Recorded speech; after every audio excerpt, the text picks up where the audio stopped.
ఈ రోజు శాసనసభలో ముఖ్యమంత్రి గారు అట్లాగే స్పీకర్ గారు వ్యవహరించిన తీరు చాలా బాధాకరం. ఇవాళ స్వయంగా స్పీకర్ గారే అయ్యా మా ప్రతిపక్షాల గొంతు నొక్కకండి, మాకు మాట్లాడే అవకాశం ఇవ్వండి అని చెప్పి మా డిప్యూటీ లీడర్లు వేడుకున్నా సరే మీరు ముఖ్యమంత్రి గారిని విమర్శిస్తే మీకు మైక్ ఇవ్వము అని స్వయంగా స్పీకర్ గారే చెప్పిన తర్వాత మాకు దిక్కెవరిగా? ప్రతిపక్షాలకు మరి ఎక్కడ చెప్పుకోవాలి మేము? ఎక్కడ ఈ ప్రభుత్వాన్ని నిలదీయాలి? ఎక్కడ ఈ ప్రభుత్వం ప్రజల సమస్యల పట్ల ఈ ప్రభుత్వం ఎక్కడ చెప్పుకోవాలి? మరి ఈ సందర్భంగా ముఖ్యమంత్రి గారు గంటన్నర సేపు అంటే అసెంబ్లీ చరిత్రలో పార్లమెంటరీ చరిత్రలో ఒక క్వశ్చన్ అవర్ మీద గంట సేపు సమాధానం చెప్పే మిషతో గంట సేపు అడ్డగోలు మాటలు మాట్లాడిన మటుకు ఎక్కడ జరగలేదు. ఇవాళ ముఖ్యమంత్రి అసెంబ్లీలో మాట్లాడింది. గంట సేపు ఆయన మాట్లాడిందల్లా కేసీఆర్ గారి మీద విషం చిమ్మడం, కేసీఆర్ గారి చావు కోరుకోవడం, అట్లాగే హరీష్ రావు గారి మీద బాడీ షేమింగ్ చేయడం. ఇద్దప్ప ఈ గంటలో ఆయన చేసిందేం లేదు. హరీష్ రావు గారు స్ట్రేట్ క్వశ్చన్ అడిగినాడు. మూసి సుందరీకరణ, మూసి పునర్జీవం పేరు మీద ఏదైతే ఆ ఇల్లు కూలగొట్టిన పేదలకు కొత్త ల్యాండ్ అక్విజిషన్ యాక్ట్ ప్రకారం నష్టపరిహారం ఇచ్చినారా? ఇస్తే ఎంతమందికి ఇచ్చినారు, ఎంత ఇచ్చినారు చెప్పమన్నారు. నంబర్ 1. నంబర్ 2, మీరు మూసి సుందరీకరణకు ఎంత ఖర్చు పెట్టబోతున్నారు మీ ప్రభుత్వం? ఒకసారి 40,000 కోట్లు అన్నారు, ఒకసారి 70,000 కోట్లు అన్నారు, ఒకసారి 1,00,000 కోట్లు అన్నారు, ఇంకోసారి 1,50,000 కోట్లు అన్నారు. దీంట్లో ఏది నిజము? మీరు ఎంత ఖర్చు పెట్టబోతున్నారు, ఏ పనులు చేయబోతున్నారు? సూటిగా సమాధానం చెప్పాలని అడిగిండ్రు హరీష్ రావు గారు. 2. నంబర్ 3, మీరు మూసీలో ఏదైతే మంచినీళ్లు తెచ్చి పోస్తామన్నారో మరి అది మల్లన్న సాగర్ నుంచి తెస్తున్నారా, లేదు కొండపోచమ్మ నుంచి తెస్తున్నారా, లేదు గాల్లో నుంచి తెస్తున్నారా? మల్లన్న సాగరు, కొండపోచమ్మ సాగరు కాళేశ్వరంలో భాగం కాదా?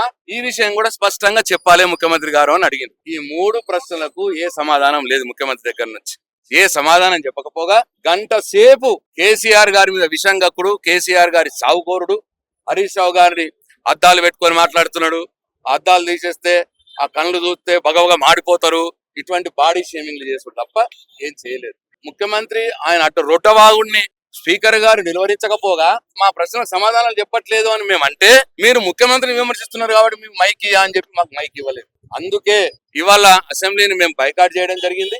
అసెంబ్లీని అసెంబ్లీగా వాడితే అసెంబ్లీలో ప్రజా సమస్యలను ఎత్తి చూపే అవకాశం ప్రతిపక్షాలకు ఇస్తే మేము అసెంబ్లీకి వెళ్తాము. లేదు అసెంబ్లీని గాంధీ భవన్ లాగా వాడితే మాత్రం మేము అసెంబ్లీకి పోము అని చెప్పినాం. అసెంబ్లీని గాంధీ భవన్ లాగా వాడి మీ ఇష్టం వచ్చినట్టు రొట్టవాగుడు వాగితే మేము రాము అని చెప్తున్నాం. పవర్ పాయింట్ ప్రెజెంటేషన్ లో ఒకవేళ ప్రభుత్వానికి మీరు అవకాశం ఇస్తే మాకు కూడా అవకాశం ఇవ్వండి అని స్పీకర్ గారిని కోరినాం, లిఖిత పూర్వకంగా రాసిచ్చినాం. మరి వాళ్ళ రేపు పవర్ పాయింట్ ప్రెజెంటేషన్ పెడుతున్నారు అని మీ ద్వారా తెలుస్తున్నది, మాకైతే సమాచారం లేదు. మరొకవేళ వాళ్ళు పెడితే మాకు అవకాశం ఇవ్వకపోతే మేము అసెంబ్లీకి కూడా పోము. వాళ్ళు చెప్పనియండి. వాళ్ళు మీరు మీడియా మధ్యవర్తిత్వం చేసి ఇస్తా అంటే మీరు ఇప్పిస్తామని అంటే మేము వస్తాం. వాళ్ళు ఇస్తా అని ఇప్పుడు చెప్పినా మేము వాళ్ళని నమ్మే పరిస్థితిలో లేము. ఎందుకంటే బీఏసీలో చెప్పిర్రు మేము మీకు అవకాశం ఇస్తాము అన్నారు, బీఏసీలో నిర్ణయం అన్నారు, అన్ని అన్నారు. మళ్ళీ హౌస్ లోకి రాగానే కేవలం ముఖ్యమంత్రి రొట్టె మాటలు మాట్లాడటానికి మాత్రమే వాడుకున్నారు తప్పిస్తే మాకు అవకాశం ఇవ్వలేదు.